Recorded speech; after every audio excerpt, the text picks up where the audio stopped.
제 27장. 너는 조각목으로 길이가 5규빗, 너비가 5규빗의 제단을 만들되 네모 반듯하게 하며 높이는 3규빗으로 하고 그 네 모퉁이 위에 뿔을 만들되 그 뿔이 그것에 이어지게 하고 그 제단을 노수로 싸고 재를 담는 통과 부삭과 대야와 고기 갈고리와 불 옮기는 그릇을 만들되 제단의 그릇을 다 노수로 만들지며 제단을 위하여 노수로 그물을 만들고 그 위 네 모퉁이에 놋고리 넷을 만들고 그물은 제단 주위 가장자리 아래 곧 제단 절반에 오르게 할지며 또 그 제단을 위하여 채를 만들되 조각목으로 만들고 노수로 쌓을지며 제단 양쪽 고리에 그 채를 꿰어 제단을 매게 할지며 제단은 널판으로 속이 비게 만들되 산에서 내게 보인 대로 그들이 만들게 하라. 너는 성막의 뜰을 만들지니 남쪽을 향하여 뜰 남쪽에 너비가 100규빗의 세마포 휘장을 쳐서 그 한쪽을 당하게 할지니 그 기둥이 수물이며 그 받침 수물은 노수로 하고 그 기둥의 갈고리와 가름대는 은으로 할지며 그 북쪽에도 너비가 100규빗의 포장을 치되 그 기둥이 수물이며 그 기둥의 받침 수물은 노수로 하고 그 기둥의 갈고리와 가름대는 은으로 할지며 뜰의 옆 곧 서쪽의 너비 50규빗의 포장을 치되 그 기둥이 열이요 받침이 열이며 동쪽을 향하여 뜰 동쪽의 너비도 50규빗이 될지며 문 이쪽을 위하여 포장이 15규빗이며 그 기둥이 셋이요 받침이 셋이요 문 저쪽을 위하여도 포장이 15규빗이며 그 기둥이 셋이요 받침이 셋이며 뜰문을 위하여는 청색, 자색, 홍색 실과 가늘게꼰 배실로 수누와 짠 20규빗의 휘장이 있게 할지니 그 기둥이 넷이요 받침이 넷이며 뜰 주위 모든 기둥의 가름대와 갈고리는 은이요 그 받침은 노시며 뜰의 길이는 100규빗이요 너비는 50규빗이요 세마포 휘장의 높이는 5규빗이요 그 받침은 노시며 성막에서 쓰는 모든 기구와 그 말뚝과 뜰의 포장 말뚝을 다 노수로 할지니라. 너는 또 이스라엘 자손에게 명령하여 감나무로 짠 순수한 기름을 등불을 위하여 네게로 가져오게 하고 끊이지 않게 등불을 켜되 아름과 그의 아들들로 회막안 증거궤 앞 휘장 밖에서 저녁부터 아침까지 항상 여호와 앞에 그 등불을 보살피게 하라. 이는 이스라엘 자손이 대대로 지킬 규례이니라. 오늘 말씀 가운데 제 마음에 와닿은 구절은 20절, 21절 말씀입니다. 그 구절을 한 번 더 읽겠습니다. 너는 또 이스라엘 자손에게 명령하여 감나무로 짠 순수한 기름을 등불을 위하여 네게로 가져오게 하고 끊이지 않게 등불을 켜되 아론과 그의 아들들로 회막안 증거궤 앞 휘장 밖에서 저녁부터 아침까지 항상 여호와 앞에 그 등불을 보살피게 하라. 이는 이스라엘 자손이 대대로 지킬 규례이니라. 아멘. 오늘 본문에는 성소의 바깥에 있는 성막들에 대해서 이제 말씀을 합니다. 먼저 1절부터 보면 성막들에 있는 제단부터 이제 말씀을 하죠. 어떤 사람이 제사를 드리기 위해서 성막 안으로 들어오면 가장 먼저 보게 되는 것이 바로 이 제단이었습니다. 이 제단은 조각목으로 만들었고요. 그리고 노수로 감쌌습니다. 조각목으로 만들었기 때문에 가벼웠을 것입니다. 이동하기 수월했을 것이고 또 노수로 감쌌기 때문에 번제를 드리는 불에도 타지 않았을 것입니다. 제단의 크기는 가로와 세로가 5규빗 정도 된다고 하는데요. 이거는 한 2.5m 정도 된다고 생각하시면 될 것 같습니다. 그리고 높이는 3규빗, 약 1.5m 정도 되는 이제 그 정사각형의 제단, 노수로 만든 제단이죠. 제단의 각 모퉁이에는 뿔을 만들어서 그 하나로 이렇게 만들었다, 그렇게 말씀을 하고 계십니다. 제단과 이어지게. 이 뿔은 이 제단에서 가장 거룩한 곳입니다. 그래서 제물을 드릴 때 그 피를 이 제단의 뿔에 이제 바르기도 했고요.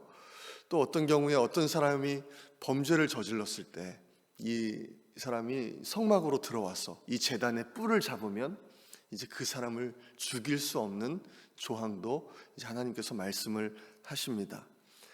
이 제단의 중간 부분에는 이제 놋그물이 있어서 이곳에다가 짐승의 고기를 태울 때에 이제 그 기름이 밑으로 떨어질 수 있도록 그렇게 했고요. 또 성막이 이동할 때 이 제단도 이동을 해야 됐기 때문에 이제 고리를 만들어서 또 긴 채를 걸어서 이동하기에 수월할 수 있도록 그렇게 만들었죠. 이제 이 제단에서 희생 제물이 태워지는데요. 하나님께서는 이곳에서 드려지는 이제 번제, 화목제 그런 제사를 받으시고 이제 백성들의 죄를 용서를 해 주시는 거죠. 이제 그런데 이 제사는요 불완전했습니다. 왜냐하면 이것은 끊이지 않고 날마다 반복적으로 계속 드려야만 했기 때문에 그렇죠. 이것을 통해서 우리 예수님께서 하나님께 드리신 그 제사는 단번에 아주 완전히 영원한 한 번의 제사를 드리심으로써 이제 우리는 예수님을 믿는 우리는 이제 이런 제사를 드릴 필요가 없다는 것을 이제 다시 한번 보게 되죠. 9절 말씀부터는 성막들에 대해서 말씀을 합니다.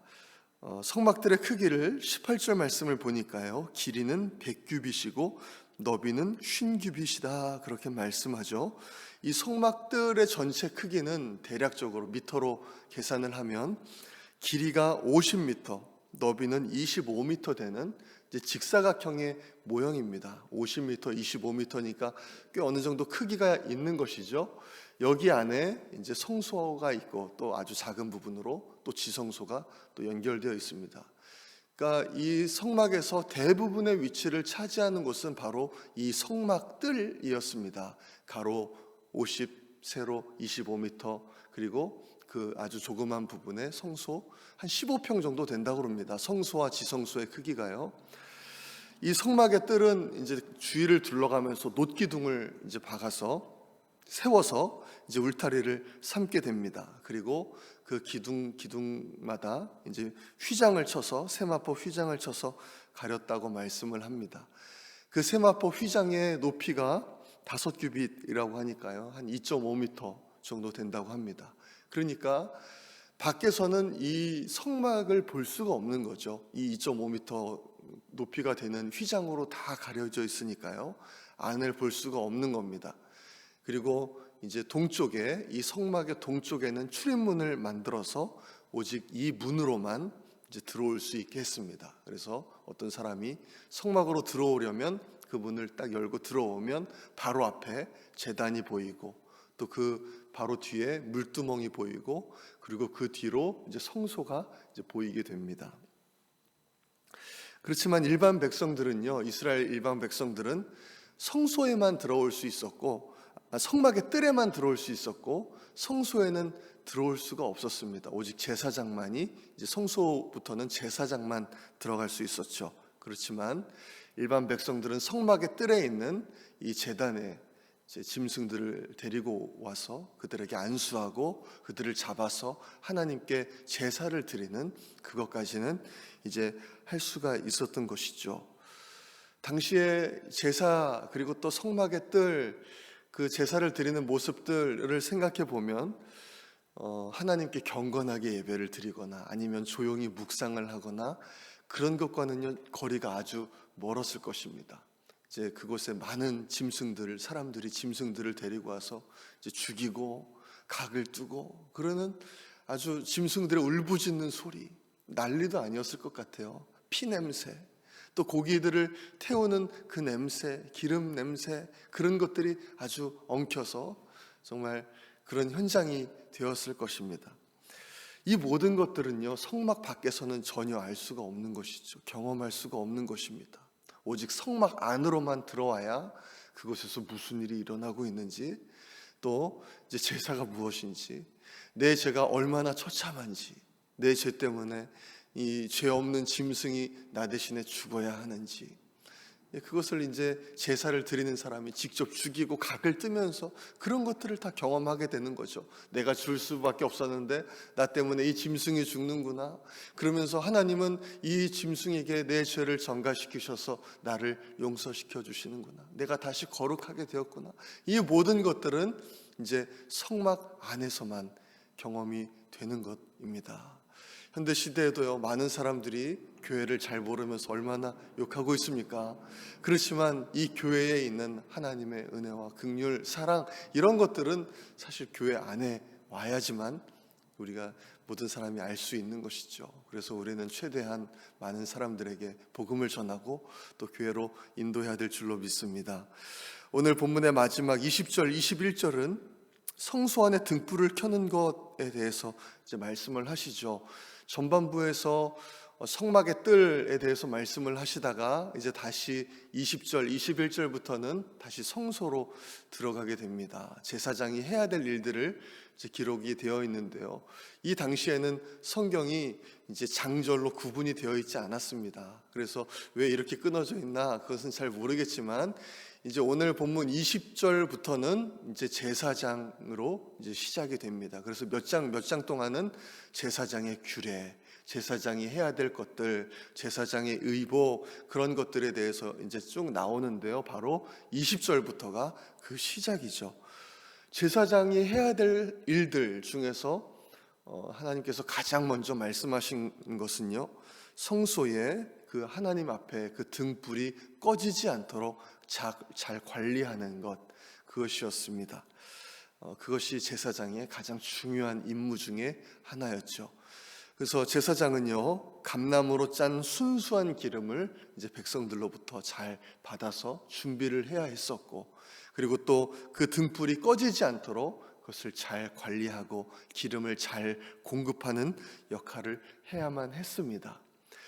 이것은요, 오늘날 왕같은 제사장이 된 우리 모든 그리스도인들이 정말 우리의 등불, 예수님을 향한 그 빛을 꺼트리지 않고 세상에 그 불빛을 잘 비추는 역할을 감당해야 된다라는 것으로 또 해석을 할 수 있을 것 같습니다.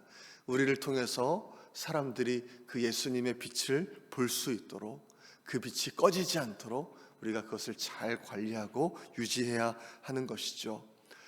오늘 말씀을 보면서요, 짐승에 계속되는 그 반복되는 제사가 아니라 단 한 번의 영원한 완전한 제사로 우리에게 진정한 구원을 주시고 죄의 용서를 주신 예수님 한 분만을 의지해야 함을 다시 한번 보게 됩니다. 그리고 우리를 왕같은 제사장으로 삼아주신 우리 하나님 앞에 우리의 선한 행실로 또 우리의 복음 전도로 어둠 가운데 있는 사람들에게 예수님을 전해야 함을 다시 한번 생각해 보게 됩니다. 오늘 하루도 우리 예수님만 굳건하게 의지하시고 또 예수님의 은혜를 흘려보내시는 우리 모든 성도님들 되시기를 간절히 소망합니다. 이 시간에 우리 함께 기도하겠습니다. 진정한 화목제물이 되신 우리 예수님 한 분만 의지하며 나아가게 하시고 또 우리의 삶을 통해서 예수님의 사랑과 예수님의 은혜, 예수님의 긍휼이 증거될 수 있도록 우리를 사용하여 주옵소서. 우리 그렇게 기도하기 원합니다. 계속 전도에 힘쓸 수 있도록 구령의 열정을 더하시고 우리가 품은 전도 대상자들에게 하나님의 은혜와 사랑이 전해질 수 있도록 계속해서 기도하기 원합니다. 우리 담임 목사님을 위해서 기도해 주시고 모든 부교역자들과 장로님들 또 영적 리더들을 위해서 기도해 주시기 바랍니다.